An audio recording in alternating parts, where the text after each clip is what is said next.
When I was a little girl, we would travel to Pune every year during school holidays. One big attraction during this train journey was the sight of the Narmada Valley. Soon after passing Khandwa station, a lush green forest could be seen through the window. I would be mesmerized to see the large expanse of Narmada river meandering through the hills. There is a belief that circumambulation of the river bestows great virtue on the pilgrim who undertakes this journey by foot. Today, in the 41st episode of Granthayatra, we are going to experience one such journey. The name of the book that describes this journey is Kuna Ekachi Brahmangatha, or the travelogue of that someone, and its author is Gopal Nilkanth Dandekar, a gifted writer and an earnest artist. Shitu, Padghavli, Pavnakatsa Dhondi, Machivarla Buddha are some of his famous novels. The popular film Jaitre Jait was based on his novel. His book Durga Brahmangatha, describing the mountain forts in Maharashtra, inculcated a love for the historic forts among the young generation. In addition, Dandekar wrote biographical, historical and spiritual books. The readers fondly called him Gonida after the initials of his name. Dandekar was born in the Paratwada village in 1916. He ran away from home at the age of 13 to participate in India's freedom struggle. He had to spend the next few years in a state of extreme destitution. Later, he lived with a guru and was educated in Vedanta philosophy. Then one day, he decided to undertake the arduous pilgrimage of the circumambulation of river Narmada to purify his soul. He set out to walk thousands of kilometers, carrying only a pair of loincloths, a dhoti, a water carrier and a book of commentary on Bhagavad Gita, but no money. Dandekar narrates the tale of this journey in his extremely readable book Kuna Ekachi Brahmangatha. This penniless person is, however, very rich in character. He has a natural gift of appreciating the nature's beauty, great knowledge of Sanskrit literature and scriptures, a deep love not only for the humanity but for all living creatures in the world, and a contemplative mind. Most importantly, he is an exceptionally gifted writer. He draws on his own experiences to narrate the story of this novel. At the beginning of the book, the narrator tells us how his feet are hurting because his heels are cracked by walking bare feet, as if we are his companions on this journey. He writes, "Then I pushed aside my mind throbbing with pain and gave up my tattered feet to the burning dust." He then approaches the river to fill his pot with water and is captivated by the antics of two playful turtles. Just then, another pilgrim arrives on the spot and begins to shout at the narrator for stepping into the river waters and thus breaching the rules of the pilgrimage. But the narrator's mischievous nature helps him to turn the tables on the accuser. He begins to recite some difficult Sanskrit shlokas and pretends to curse a handful of water and throw it at the pilgrim, who runs for his life. Some parts of the banks of Narmada are covered in forest. This forest must have been quite dense when Dandekar had undertaken this pilgrimage. He provides picturesque and evocative descriptions of his sudden fear when walking through dense forest one evening, the enchanting sight of the flow of the river, the experience of taking shelter in a remote temple one evening, and the sudden arrival of a horseman who offers him food. One day, the narrator of the novel is sleeping on a rock on the banks of the river. Let's see what happens next in his own words. "I woke up with a start. I could hear a purring sound from the river, as if someone was clearing his throat. My hands were placed below my head like a pillow. Without getting up, I lifted my head and froze by what I saw. I broke out into a cold sweat that soaked the stone beneath me. A few feet from where I lay, a tiger was drinking water. Its tongue made a clicking and purring sound as it lapped up water. A ray of light had pierced the dense bush and was shining on the tiger's back, brightening the yellow and black color there. A wild beast, not one of those circus tigers. Its health was robust. The side of his body was moving rhythmically. Its tail swayed majestically as it moved. I couldn't see its face or the jaw. This was all that was visible. On the one hand, I was scared to death. On the other, the artist in me was admiring the tiger's beauty. They say that the tiger can detect the smell of a human. Then why had it not sensed my smell? The truth is that it hadn't. His drinking was slow and intermittent. When his soul was satiated, he touched its mouth to the earth and growled for fun. The vibrations reached right up to the spot where I sat. Then, as luck would have it, he turned towards me. Quickly he spotted me. Our eyes met. Within those 2 seconds, I had the experience of being very close to death. My breath stopped. Heart stopped beating. I felt as if I had no control over my body, as if my body now belonged to the tiger. My hands and legs were paralyzed. But surprisingly, I did not lose control over my eyes. I kept staring. For a moment, nothing else was visible. Only those eyes, green and yellow eyes, bright eyes. They seemed to grow big, enveloping the entire sky. The tiger moved. I closed my eyes, tried to think of God, but I don't remember if I was able to. Perhaps not. But then half a minute passed, then 1 minute. I was still intact. Yes, these are my arms, legs, chest. I could feel them intact. Then what happened to the tiger? I opened my eyes. I spotted some movement in the bush at some distance. So, the tiger didn't have the courage to eat me. Eating me, not an easy task. Along with the opportunity to witness the many shades of nature, the narrator also meets a variety of people during his journey. A merchant who feeds him a plate full of sweets after watching him sing the Narmada Aarti and who requests the narrator to predict his future by reading his palm. The ganja smoking ascetics in the ashram at Bhondal who do not know the correct pronunciations of Sanskrit words. Nishchal Puri, the head priest of the ashram who uses gold and silver objects for his daily use. Lakshmi, for whom 2 groups of villagers fight with swords but whose deep sorrow is concealed under her veil. And in the end, the dutiful Yashoda who showers love and care. The narrator's personality is so charming that all these unfamiliar people are moved to the core on meeting him. They open their minds to him. In his presence, they derive the courage to take decisions that transform their lives. The merchant who believes that he will live only for a year is relieved by his words. Lakshmi, who always remains hidden under her veil, declares a decision to live at her matrimonial home.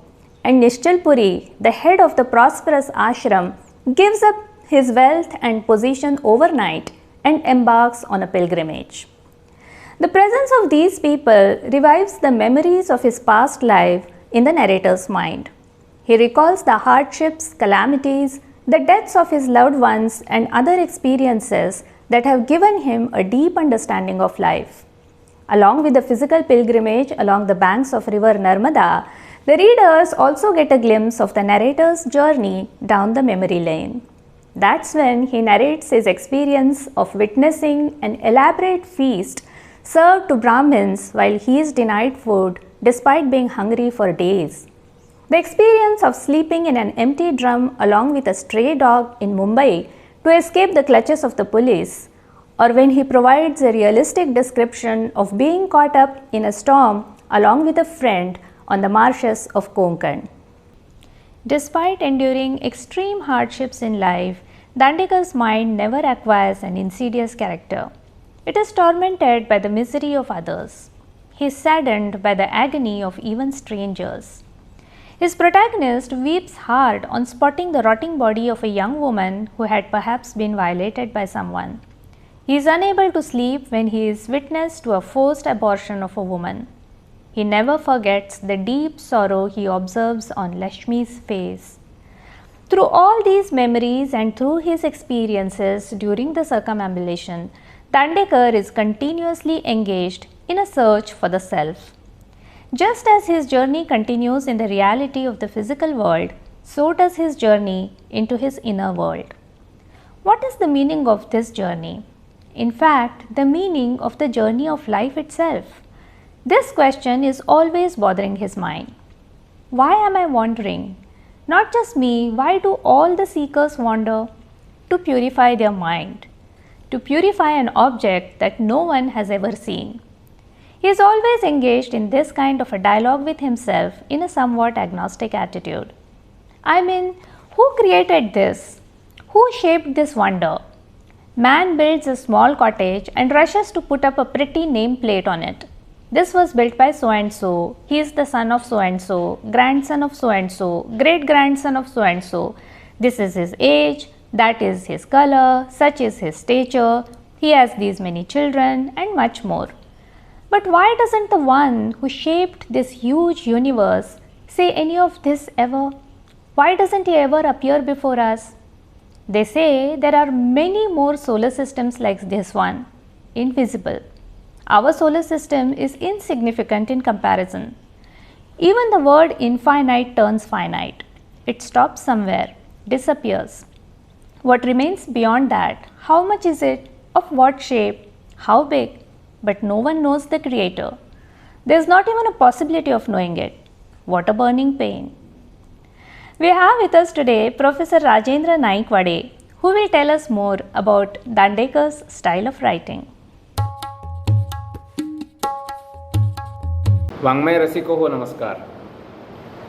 महाराष्ट्राच्या कानाकोपऱ्यातल्या विविध प्रकारच्या बोलीभाषा, महाराष्ट्राच्या दऱ्याखोऱ्यातून डोंगरदऱ्यातून विखुरलेला मराठ्यांच्या पराक्रमाचा इतिहास आणि इथल्या खेड्यापाड्यातून वर्षानुवर्ष रुजलेली लोकसंस्कृती, अशी ही मराठी संस्कृतीची जी त्रिधारा आहे ती आपल्या समग्र साहित्यातून प्रभावीपणे अभिव्यक्त करणारे, आविष्कृत करणारे गोपाल नीलकंठ दांडेकर म्हणजे गोनीदा हे एक थोर मराठी साहित्यिक, बहुआयामी मराठी साहित्यिक, केवळ मराठीच नव्हे तर भारतीय पातळीवरचे एक अत्यंत मोठे कादंबरीकार आहेत. यात आपल्या मनात कुठल्याही प्रकारचा संशय उरू नये असं त्यांचं आजवरचं कर्तृत्व आहे.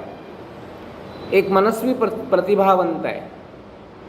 म्हणजे आपल्या आयुष्यक्रमामध्ये असंख्य पायवाटा ज्यांनी तुडवलेल्या आहेत, निसर्गाच्या नानाविध रूपांनी नटलेले प्रदेश त्यांनी आपल्या पायाखाली घातलेले आहेत, असे एक मनस्वी प्रतिभावंत, अवलिया प्रतिभावंत म्हणजे गोनीदा हे जे नामाभिधान आहे ते त्यांच्या वाङ्मयीन श्रेष्ठत्वाचं एक द्योतक असलेलं आदरार्थी बहुवचन आहे आणि त्यांच्या अनुभव समृद्ध संस्कृती संपन्न अशा व्यक्तिमत्वाचंही ते स्पष्टीकरण आहे. आपण आज ज्या कादंबरीवर इथे चर्चा करतो आहे किंवा ज्या कादंबरीची वाङ्मयीन महात्मता, ज्या कादंबरीचं वाङ्मयीन मोठेपण जोखण्याचा आणि विश्लेषित करण्याचा प्रयत्न करतो आहे ती त्यांची कुणा एकाची भ्रमणगाथा 1957 म्हणजे त्यांच्या प्रारंभीच्या कालखंडामध्ये लेखनाच्या प्रसिद्ध झालेली ही कलाकृती, साहित्यकृती आहे. एका युवा साधकाने, एका तरुण साधकाने केलेली नर्मदेची परिक्रमा, नर्मदा नदीची परिक्रमा आणि त्याच्यामुळे नदीच्या प्रवाहासारखी, नर्मदेच्या खोलीसारखी, तिच्या प्रवाहासारखी वाहती, गतिमान आणि विशिष्ट कथात्मक आकृतिबंध नसलेली अशी ही अत्यंत प्रभावी अशा प्रकारची कलाकृती आहे कुणा एकाची भ्रमणगाथा. एक दीर्घ अशा प्रकारचा आत्मसंवाद आहे, स्वगत आहे ते. आपुलाची वाद आपणाशी म्हणजे खरं तर गोनीदांचं अवघं जीवन म्हणजे एक प्रकारची भ्रमणगाथा आहे आणि एका जीवनसाधकाची ही नर्मदा परिक्रमा आहे. म्हणजे एक प्रकारे समाज आणि संस्कृतीचीच परिक्रमा त्याच्यामध्ये आपल्याला घडते. या लेखकाचं जे मूळ नाव आहे आत्माराम, या आत्मारामाच्या आत्मशोधाची, अध्यात्मशोधाची प्रवृत्ती त्याच्यामध्ये आपल्याला त्या युवकामध्ये, त्या प्रतिभावंतामध्ये अगदी तरुण वयापासून दिसते आणि म्हणून त्यांचं संपूर्ण साहित्य अशा प्रकारची ज्या समाज आणि संस्कृतीचं विविध रूप शोधण्यासाठी केलेला एक मोठा अशा प्रकारचा प्रयास आहे, प्रवास आहे असं आपल्याला दिसतं. आणि म्हणून हे जे व्यक्तिमत्वच आहे मुळात, म्हणजे चंद्रकांत बांदिवडेकरांनी त्यांचं वर्णन केलं आहे की भारतीय संस्कृतीशी पूर्णपणे समरस झालेला अंतरात्मा अशा प्रकारचं. पण ही संस्कृती निष्ठा जी आहे ती मानवतेच्या निष्ठेमध्ये परिवर्तित होते गोनीदांची. आपल्याला त्यांच्या कोणत्याही कलाकृतीप्रमाणे सुद्धा कुण्या एकाची भ्रमणगाथामध्ये ती दिसते. म्हणजे हे जे मन आहे लेखकाचं ते निखळ निर्व्याज असं मानवतावादी मन आहे आणि ते आपल्याला प्रत्ययाला येतं. या कुणा एकाची भ्रमणगाथामध्ये ज्या स्त्री व्यक्तिरेखा आपल्याला दिसतात त्यांची अत्यंत करुणमय अशा प्रकारची चित्र जी गोनीदांनी रेखाटली आहे, त्यांच्या चित्रमय शैलीमध्ये रेखाटली आहे. त्यातून आपल्याला प्रत्यय येतं. स्त्री पुरुष संबंध आणि एकूणच मानवी नातेसंबंध, समाज आणि संस्कृती संबंध आणि व्यष्टी समष्टी सृष्टी आणि परमेष्टी यांच्यातला अनुबंधाचा जो व्यापक पोत आहे, जे महावस्त्र आहे, त्या महावस्त्राचे वेगवेगळे ताणेबाणे अत्यंत प्रभावी पद्धतीने आपल्या कादंबरी विश्वातून गोनीदा जेव्हा साकारतात तेव्हा आपल्या लक्षात येतं की भारतीय साहित्याच्या क्षेत्रामध्ये जसं हिंदी साहित्यामध्ये प्रेमचंदांचं नाव आपण घेतो, बंगालीमध्ये आपण शरदचंद्र चट्टोपाध्यायांचं नाव घेतो, तसं आपल्याला किंवा आपण कन्नड साहित्यामध्ये भैरप्पा एस एल भैरप्पांचं नाव घेतो, तशा पद्धतीचं हे वाङ्मय विश्व आणि गोनीदांनी साकारलेलं आहे.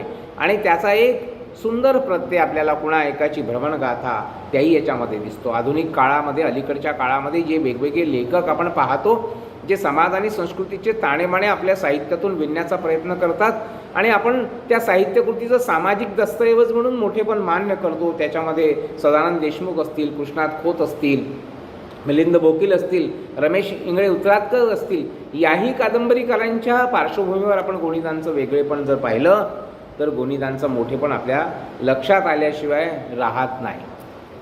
मर्ढेकरांनी काही वर्षांपूर्वी, अनेक वर्षांपूर्वी असं म्हटलं होतं की मराठी साहित्याच्या खुजेपणाचं आणि उथळपणाचं एक रहस्य काय आहे, तर कशात आहे, ते लेखकांच्या खुरट्या आणि पोकळ अनुभवविश्वामध्ये आहे. तर लेखकाचं व्यक्तित्व कसं समृद्ध असतं, संस्कृती संपन्न असतं, समाजातल्या विविध घटना प्रसंगांतून बोध घेऊन कसं ते उन्नत आणि व्यापक होत जातं, एक आदर्श उदाहरण आपल्याला गोनीदांमध्ये दिसतं. आणि विशेषतः त्यांच्या कुण्या एकाची भ्रमणगाथा या साहित्यामध्ये आपल्याला दिसतं. आणि म्हणून आपल्याला असं म्हणता येतं की अंगभूत प्रतिभा, सखोल व्यासंग आणि समृद्ध अनुभव विश्व यांच्या त्रिवेणी संगमातून गोनीदांचं कादंबरी विश्व आणि कुणा एकाची भ्रमणगाथा ही वाङ्मय कृती, साहित्यकृती, कलाकृती साकारलेली आपल्याला दिसते. धन्यवाद. Slowly and steadily, the narrator continues to progress on his journey. He begins his day by drinking the auspicious water of river Narmada and begins walking. He eats in the evening if anyone offers him food. There are days when even that is not possible.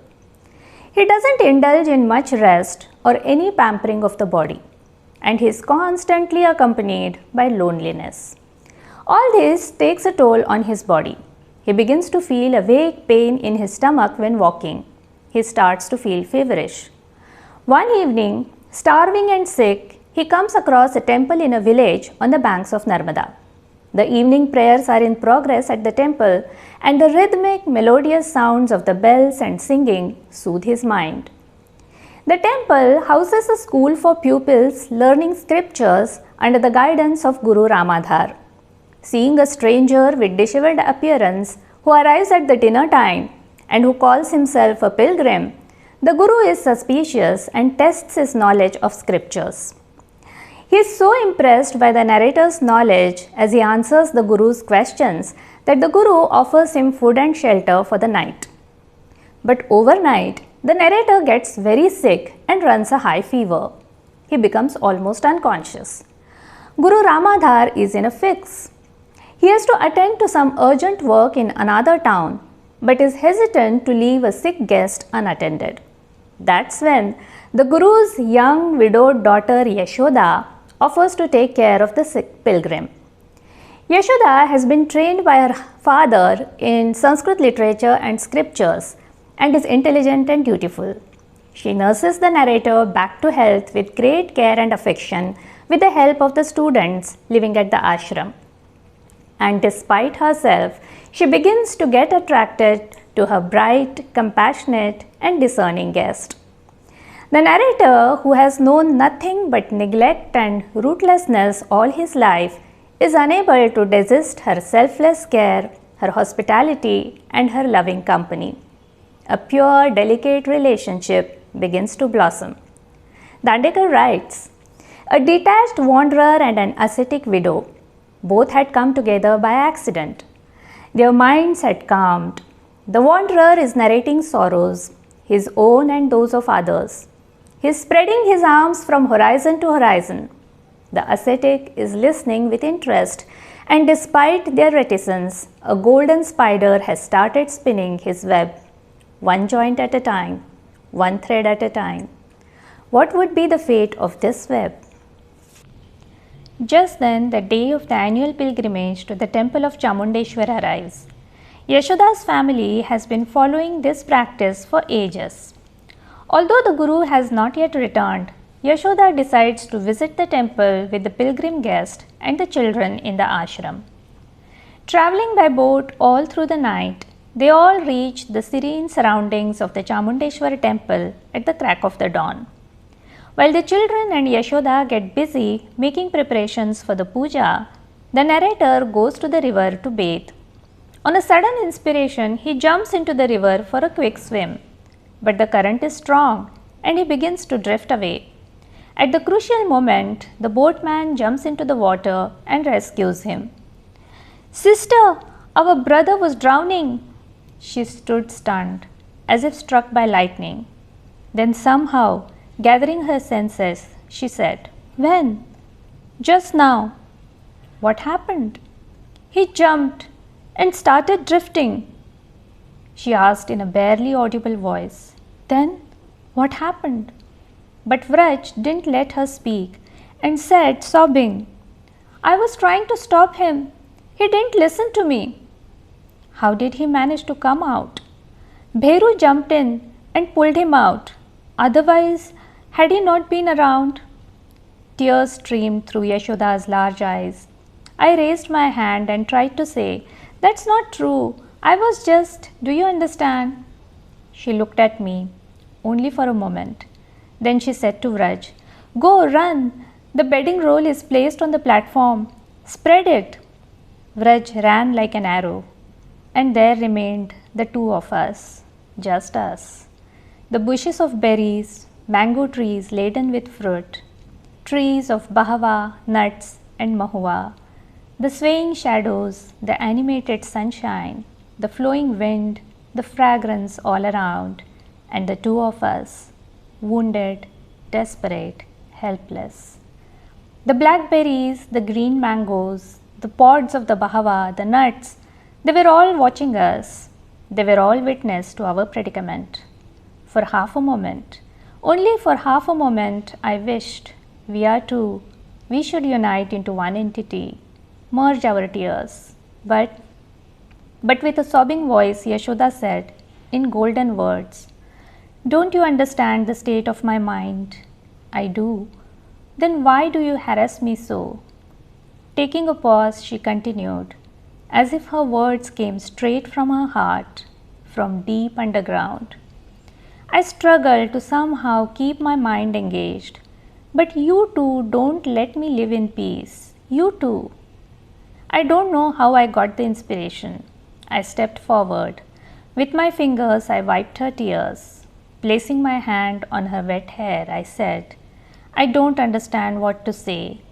But you are a great person, Yashoda. I am an insignificant person. But to ensure your happiness, I will do anything. She didn't say a word. I said again, I promise before the omnipresent God. She wiped her tears with her sari and said, Come. The book ends soon after this incident. In conclusion, Dandekar writes, A mohua tree on the banks of Narmada. Its branches are thin. I am sitting in its shadow. The boundless waters of Narmada spread before me. I am trying to add up the wanderings in my life. Me, someone. This detached, objective stance of the writer is palpable throughout the book. When contemplating on his own life, when tormented by the agony of others, even when going through the good and bad experiences during his journey, a corner of the writer's mind remains detached from it all, as if he is observing someone else's life. This art of simultaneously experiencing the life in all its variety and yet remaining detached from it is indeed extraordinary. Do read this book to experience it. In the next episode of Granthayatra, we shall meet to discuss the new turn taken by the modern Marathi short story. Until